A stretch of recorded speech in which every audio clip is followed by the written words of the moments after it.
Stop recording. Stop recording. Button. Okay, I apologize for the voiceover.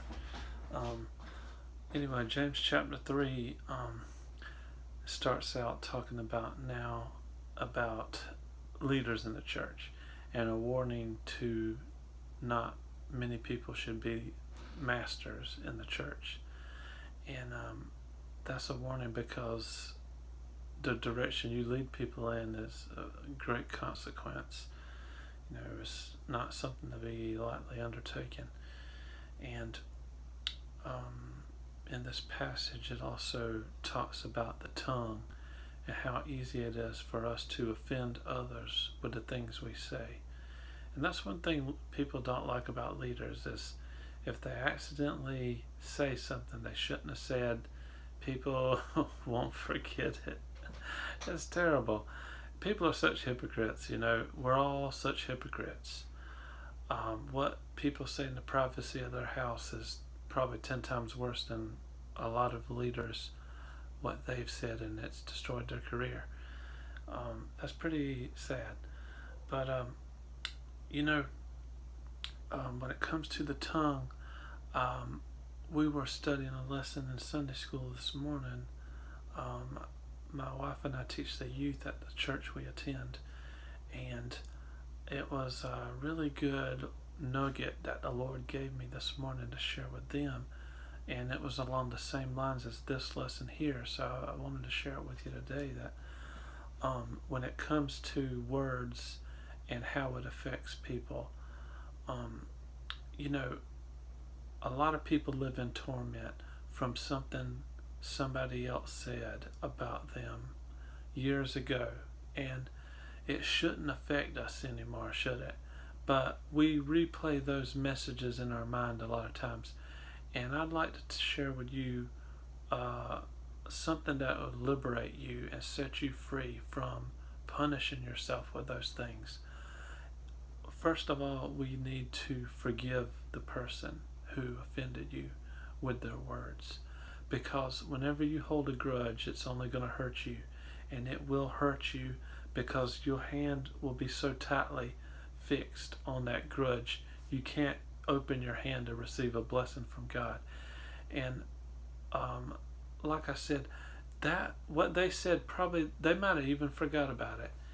We often offend people by accident without even thinking about it, so chances are that person forgot about hurting your feelings. But if you still allow that to hurt you, you're the only one that's going to suffer from it. So please, for your sake, dump it. Lay it at God's feet. And you might have to forgive people multiple times in your heart. You don't have to go and tell them you forgive them. And very frankly, they may not deserve it. They may not care that they hurt your feelings. That's how bad of a person they may be. And my dad had a good word of wisdom about that, is to just forget about them. You don't have to spend your time around them. You should love your enemies the way Jesus said to, though. So that's between you and God how you do that. But if they make you act irrationally and stuff because they're easily able to punch your buttons, it's probably best you should stay away, so for your sake and theirs. But about replaying these words of destructive words that we sometimes do recall to memory. First, we got to forgive. The second thing is say, I don't believe that. And every time that thought comes up, let's just give an example. Let's say somebody said you were stupid. Say, I don't believe that. I don't believe that. And every time it comes up, say, no, I don't believe that. I am blessed with wisdom from God. I'm blessed with knowledge from God. And I'm not going to define myself or allow anybody to define me as stupid like that. And, eventually, hopefully those thoughts will go away.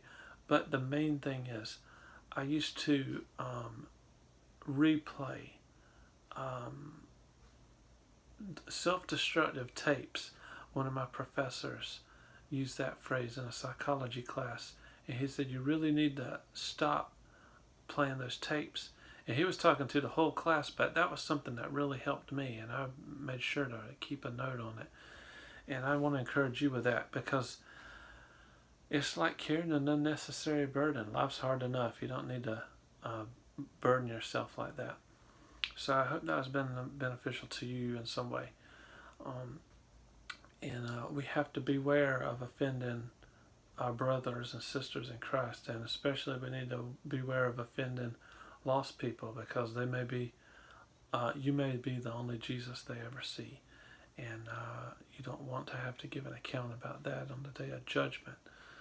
Um, all right, and James here uses a lot of imagery, like a freshwater fountain isn't supposed to cast up salt water too, and a fig tree isn't going to make other types of fruit. Fig tree produces figs. That's what we need to do. Good fruit is what we need to produce. And by the way, I've probably said this several times, but it's often wrongly used. Okay, whenever people use the imagery Jesus used, um, they might take this verse in James, for example, and continue to mess it up. But when Jesus used imagery of good fruit, he used a huge difference. Thorn bushes produce thorns. Jesus said that's what they produce. You don't need to produce thorns. You need to produce good fruit.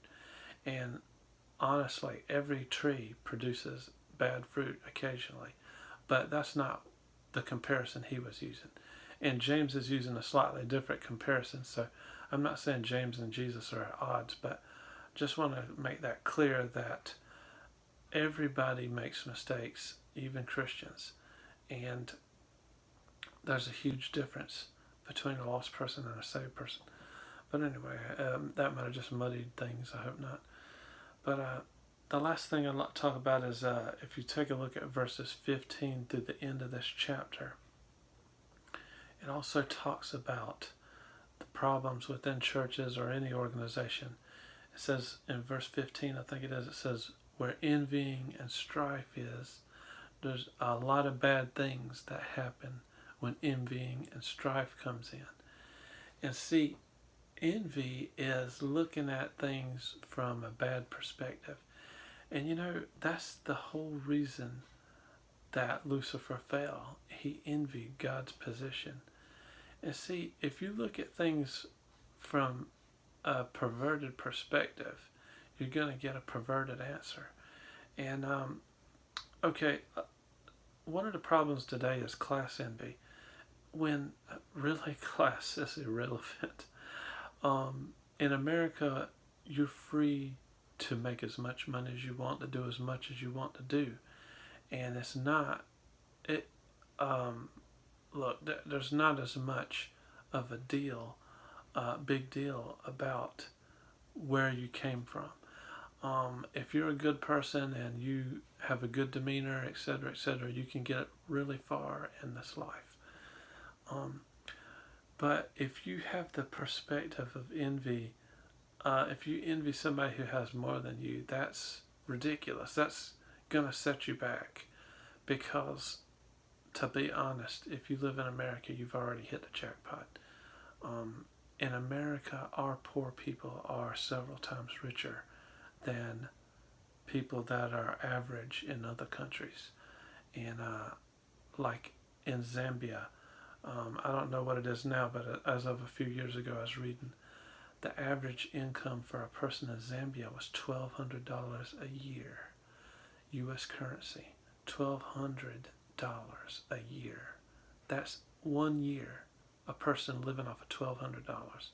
In America, people don't live off of that little bit. You can make more money than that panhandling on the street. So you need to count your blessings. And if you only look through the perspective of envy, you will live a miserable life. And it only causes problems.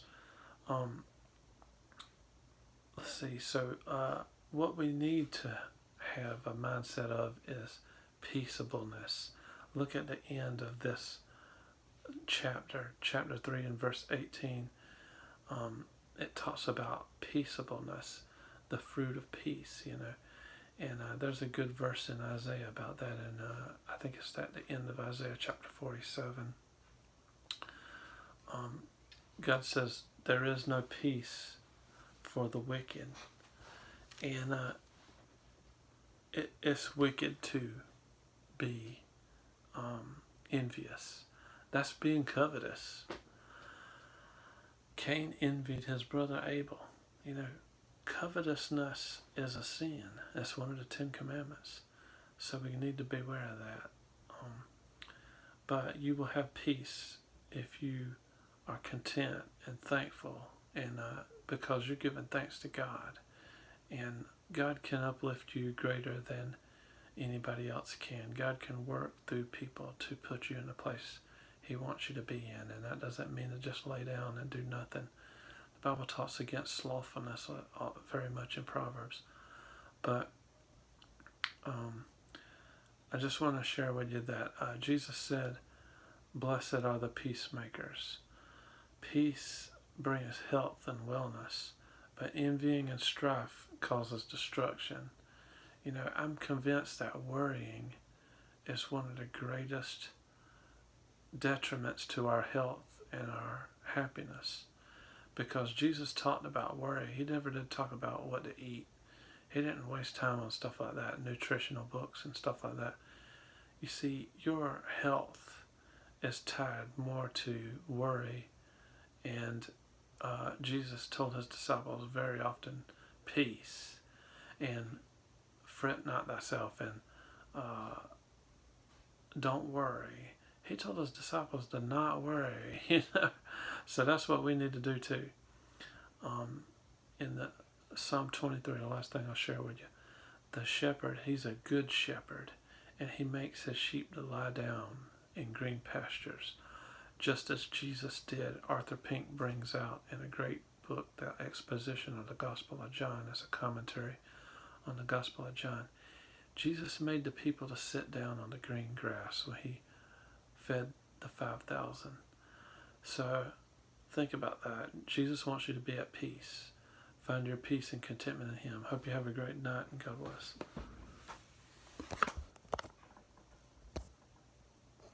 Oh, come on. Back button. Stop recording button.